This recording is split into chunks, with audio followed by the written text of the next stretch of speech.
এর পরের প্রশ্নটি হচ্ছে 0 0 অর্থাৎ মূল বিন্দু ও 3, -4 বিন্দু দিয়ে যায়, অর্থাৎ এই বিন্দু এবং এই বিন্দু দিয়ে যায় এবং কেন্দ্র এক অক্ষের উপর অবস্থিত। কেন্দ্র কোথায় অবস্থিত? এক অক্ষের উপর অবস্থিত।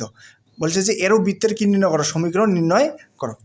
তাহলে প্রথমে আমরা বৃত্তটির সমীকরণ ধরে নিই। যে মনে করি বৃত্তটির সমীকরণ যে x² + y² + 2gx + 2fy + c = কত? 0। এই বৃত্তের কেন্দ্র কত? এই বৃত্তের কেন্দ্র হচ্ছে -g - f। এখন আমাদের একটি শর্ত হচ্ছে যে কেন্দ্র, এই যে কেন্দ্র হচ্ছে -g - f। কেন্দ্র কি? কেন্দ্র -g - f। কেন্দ্র -g - f কিসের উপর অবস্থিত?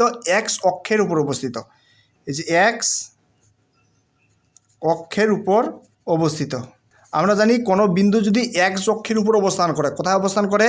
কোনো বিন্দু যদি x, মনে করি এটি হচ্ছে x অক্ষ, এটি কি অক্ষ? y অক্ষ। কোনো বিন্দু যদি x অক্ষের উপর অবস্থান করে, কোথায় অবস্থান করে? x অক্ষের উপর অবস্থান করে, তাহলে তার y এর স্থানাঙ্ক কি হয়? 0 হয়। y এর স্থানাঙ্ক 0 হয়। আবার কোনো বিন্দু যদি y অক্ষের উপর অবস্থান করে, তাহলে তার x এর স্থানাঙ্ক কি হয়? 0 হয়। এই ক্ষেত্রে বলছে -g এবং -f, -g এবং -f এই কেন্দ্রটি x অক্ষের উপর অবস্থিত। কোথায় অবস্থিত? x অক্ষের উপর অবস্থিত। সুতরাং কেন্দ্রের y এর স্থানাঙ্ক হচ্ছে কত? -f। এটি কি হবে? 0 হবে। কি হবে? 0। অর্থাৎ f বিকল্প কী হবে?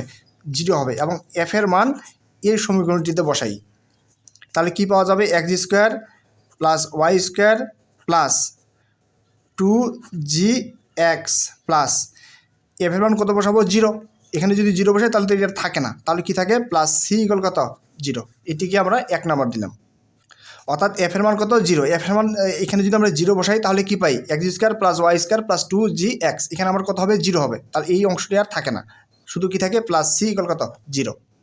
এই যে এই বৃত্তটি কত কত বিন্দুগামী? 0 0 বিন্দুগামী এবং 3, - 4 বিন্দু দিয়ে যায়। যে এক বৃত্তটি মূল বিন্দু 0 0 ও 3, কত? -4 বিন্দু দিয়ে যায়। বা এই বৃত্তটি কি কি বিন্দু দিয়ে যায়? 0 0 ও 3, -4 বিন্দু দিয়ে যায়। এর মানে হচ্ছে এই বিন্দু দুইটি আমাদের বৃত্তের উপরে স্থাপন করতে হবে। কীভাবে স্থাপন করব? এই যে x এর জায়গায় 0, y এর জায়গায় 0। এটার ক্ষেত্রে x এর জায়গায় 3 এবং y এর জায়গায় -4 বসাবো। তাহলে কী হয়? x এর জায়গায় 0, x এর জায়গায় 0, x এর জায়গায় 0, তাহলে c = কত হয়? 0 হয়। এটা আমরা 2 নম্বর সমীকরণ দেই। এবার 3, -4 এই বিন্দুটি স্থাপন করি। x এর জায়গায় কত? 3 প্লাস y এর জায়গায় কত? -4, তার উপরে কত? Square plus 2gx। x এর জায়গায় কত বসাবো? 3 বসাবো প্লাস c = কত? 0। তাহলে কি থাকে? 3 উপর স্কোয়ার মানে কত? 9 প্লাস -4 উপর স্কোয়ার মানে কত? 16 প্লাস 3 2 কত? 6g প্লাস এই যে c এর মানটা কত? 0। তাহলে কি হয়? 16 আর এখানে কত থাকে? 9। তার মানে কি লেখা যায়? 25 প্লাস কত? 6g = কত? 0। তাহলে 6g = কত লেখা যাবে? -25। অতএব g = কত? কত? -25 বাই কত? 6। তাহলে আমরা কি g এর মান পেলাম কত? -25/6 এবং c এর মান কত? 0। এই দুটি মান আমরা কোথায় বসাবো? এই যে নিম্ন বৃত্তের সমীকরণটিতে বসাবো। এই যে g এর মান বসাবো এখানে এবং c এর মান বসাবো এখানে। তাহলে কি হবে? x² + y² + 2g। g এর মান কত? g এর মান হচ্ছে -25/6 ইন্টু কত হবে? x হবে প্লাস c এর মান কত? c এর মান হচ্ছে 0। তাহলে কি লেখা যায়? x² + y² প্লাস মাইনাসে কত? -25x নিচে 3 2 কত? 6 = কত?